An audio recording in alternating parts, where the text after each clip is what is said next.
Hello everyone, welcome to my channel quantamy aptitude. आज हम इस वीडियो में हमारा परसेंटेज का 8th पार्ट डिस्कस करेंगे और परसेंटेज चैप्टर के दो और इम्पोर्टेंट क्वेश्चंस ट्राई करेंगे। तो चलिए स्टार्ट करते हैं। देखिए, और अगर आपने मेरे परसेंट के प्रीवियस पार्ट्स नहीं देखे, मतलब पार्ट 1 to 7, तो सबसे पहले आप एक बार वो देख लीजिए। स्पेशली अगर आपके कंसेप्ट्स थोड़े वीक हैं तो आप मेरे पहले प्रीवियस पार्ट्स देखिए, जिससे आपको पार्ट 8 थोड़ा बेटर समझ आएगा।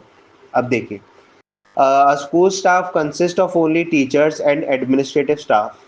Between 2010 and 2020, the total staff strength increased by 30%. During this period, the number of teachers increased by 50%, while the number of administrative staff increased by 20%. During 2020 and 30, the administrative staff further increased by 33.33%. If in 2030 the administrative staff is twice the number of teachers, find the percent increase in total staff strength from 2010 and 30। ठीक है, तो जो मेरा school staff है इसमें teachers आते हैं और एडमिनिस्ट्रेटिव स्टाफ आता है। इसका मतलब teachers plus administrative staff is equal to total staff. अब टीचर्स मान लो मैं बोलूँ 100x है, टीचर्स को मैंने 100x लेट कर दिया और एडमिनिस्ट्रेटिव स्टाफ को मैं लेट कर लेता हूँ 100y। तो मेरा टोटल स्टाफ कितना हो गया? 100x plus 100y। ये हो गया मेरा 2010 का डेटा। देन मुझे बोला है 10 से 20 में जो मेरा टोटल स्टाफ है वो 30% से इंक्रीज हो रहा है।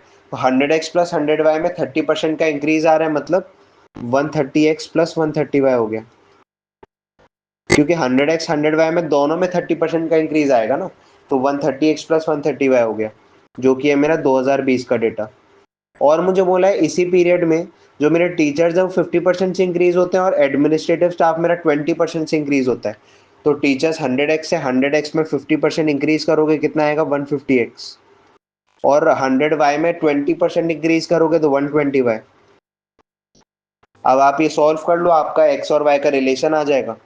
अगर मैं 30x को यहाँ ले जाऊँ लेफ्ट हैंड साइड और 120y को राइट हैंड साइड ले जाऊँ, तो 150x माइनस 30x कितना हो गया? 20x is equal to 130y minus 120y which is 10y। तो आपका x और y का रेशियो आ गया x by y is equal to 10/20। तो आपका कट गया, ये आपका आ गया 1/2। x को मैं बोल देता हूँ 1 है, y को बोल देता हूँ मैं 2 है। ठीक है, एक सेकेंड, इसको शिफ्ट करके इस साइड लिख देते हैं। x बाय वाई 1/2 और ये आ गया a लगा दिया मैंने। अब मैं ये 2020 के डेटा को a टर्म्स में लिख देता हूँ सबको। 150x है, x की वैल्यू a है, तो ये हो गया मेरा 150 है। 120 बाय y की वैल्यू 2 है, तो 120 इंटू 2 है, कितना होता है? 240 है। अब 150 प्लस 240 करो, 240 100 340 और ये हो गया 390। तो 2020 का डेटा आ गया मेरा ये ऐसा ए के टर्म्स में।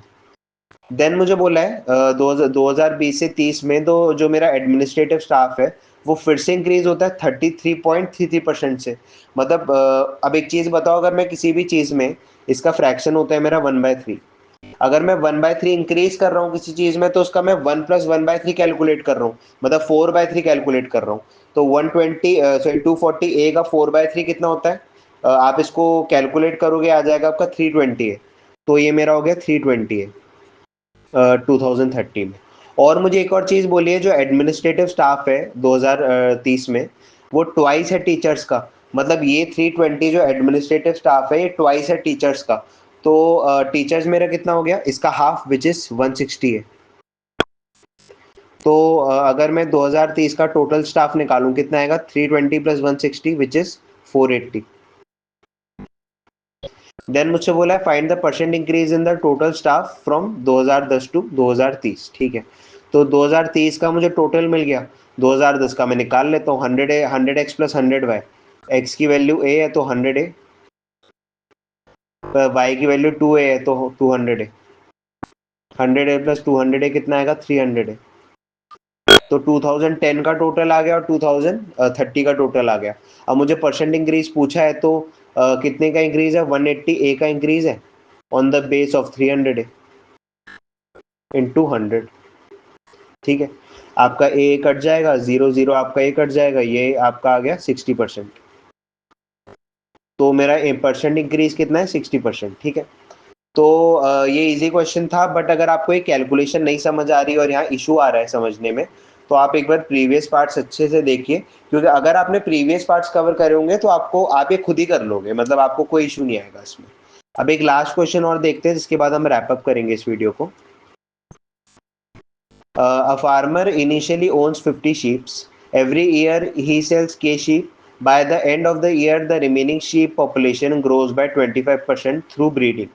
Find the maximum value of K such that the farmer can continue this process forever without flock disappearing. ठीक है, तो बेसिकली मुझे K की ऐसी मैक्सिमम वैल्यू निकालनी है जिससे ये प्रोसेस में लाइफ टाइम कंटिन्यू रख पाऊँ, कि मतलब K शीप सेल हो रही हैं, फिर 25% इंक्रीज हो रहा है, तो ये जो मेरी प्रोसेस है मैं लाइफ टाइम कंटिन्यू कर पाऊँ। ठीक है, तो फार्मर के पास इनिशियली 50 शीप्स हैं, वो हर साल K शीप्स बेच देता है, तो कितनी बची 50 माइनस की।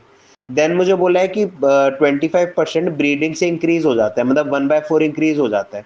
1/4 इंक्रीज होना मतलब 1 प्लस 1/4 कैलकुलेट होना, मतलब 5/4 कैलकुलेट होना।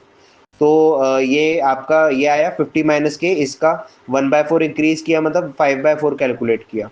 तो इसकी वैल्यू मुझे क्या क्या होनी चाहिए कि आपका के मैक्सिमम आ जाए, मतलब आप ये प्रोसेस जो है आपकी, ये आप लाइफ टाइम कंटिन्यू कर पाओ। तो एक चीज़ बताओ, अगर मैं चाहता हूँ कि मैं ये जो प्रोसेस है मेरी, मतलब मैं शीप्स को बेचना, फिर ये शीप्स बढ़ रही हैं, ये मेरा प्रोसेस अगर मैं चाहता हूँ लाइफ टाइम कंटिन्यू हो पाए, तो आपका जो इसका वैल्यू है, या तो ये 50 होना चाहिए, या तो ये 50 से ज़्यादा होना चाहिए। क्योंकि अगर ये 50 से कम हो जाएगा, तो कभी ना कभी तो आपकी शीप्स खत्म हो जाएंगी ना। लेकिन अगर ये 50 या 50 से ज़्यादा रहे, तो आप ये हमेशा कर पाओगे, मतलब शीप्स हमेशा बेच पाओगे। समझ रहे हो? तो ये आपका 50 या 50 से ज़्यादा होना चाहिए। तो इसका मतलब है, मैं इसको अब लिख देता हूँ इक्वेशन में, मतलब आपका ये वैल्यू या तो 50 से ज़्यादा होना चाहिए, या तो 50 के इक्वल होना चाहिए। ये तो ये मैंने इसको इक्वालिटी में ऐसे लिख दिया। ठीक है, अब मैं इसको सॉल्व कर देता हूँ। 50 माइनस के, अब आपका ये जो है 4 यहाँ मल्टीप्लाई में चला जाएगा, 5 डिवाइड में चला जाएगा। 50 इंटू 4 डिवाइडेड बाई 5, तो आपका कट गया 10। 50 minus k is more than equal to 40। अब आपका के इस साइड चला जाएगा और 40 यहाँ आ जाएगा, तो ये बचा 10 और ये ऐसे रहा। तो मुझे के की कंडीशन मिल गई, के या तो 10 होगा या तो 10 से छोटा होगा, मतलब के मैक्सिमम 10 हो सकता है या फिर 10 से छोटा हो सकता है। अब मुझे बोला है कि के की मुझे मैक्सिमम वैल्यू बताओ, तो मैंने ये पूरा अपना के की ये मैंने कंडीशन निकाली। अब मुझे बोला है मैक्सिमम वैल्यू बताओ के का, तो के का मैक्सिमम वैल्यू क्या हो सकता है इसमें, मुझे इसका मतलब क्या है कि के या तो 10 हो सकता है या तो 10 से कम हो सकता है, मतलब के मैक्सिमम 10 हो सकता है, 10 से ज़्यादा नहीं हो सकता। तो के की आपकी मैक्सिमम वैल्यू क्या हो गई, 10 हो गई। ठीक है, तो जिससे के की मेरी मैक्सिमम वैल्यू 10 हो गई। तो अब मैं इसको, इसका मतलब ये है कि अगर मैं के को इस इक्वेशन में 10 पुट कर दूंगा, तो ये जो मेरा वैल्यू है वो 50 आएगा। एक बार मैं आपको पुट भी करके दिखा देता हूँ। जैसे मान लो के को मैंने 10 पुट किया, तो 50 माइनस 10 40 आ गया। अब ये मेरा 25% से इंक्रीज हो रहा है, मतलब 5/4 हो रहा है। तो देखो ये कितना बचा, 50 बचा। तो अब देखो मैं इस प्रोसेस को लाइफ टाइम कंटिन्यू कर सकता हूँ, मतलब ये सब करने के बाद मेरे पास जो रिमेनिंग नंबर ऑफ शीप्स बचेंगे वो 50 बचेंगी। अगर आपकी शीप्स कम होने लग गई, तो फिर आपका एक बार कभी ना कभी प्रोसेस ही एंड हो जाएगा। ठीक है, तो चलिए आज के लिए बस इतना ही। अगर आपको इस कंसेप्ट में या इस वीडियो के किसी भी क्वेश्चन में कोई भी डाउट है, आप मुझसे ज़रूर कमेंट सेक्शन में पूछिएगा। और अगर आपको ये कंटेंट पसंद आता है, आप मुझे सब्सक्राइब भी कर सकते हैं। तब तक के लिए बाय।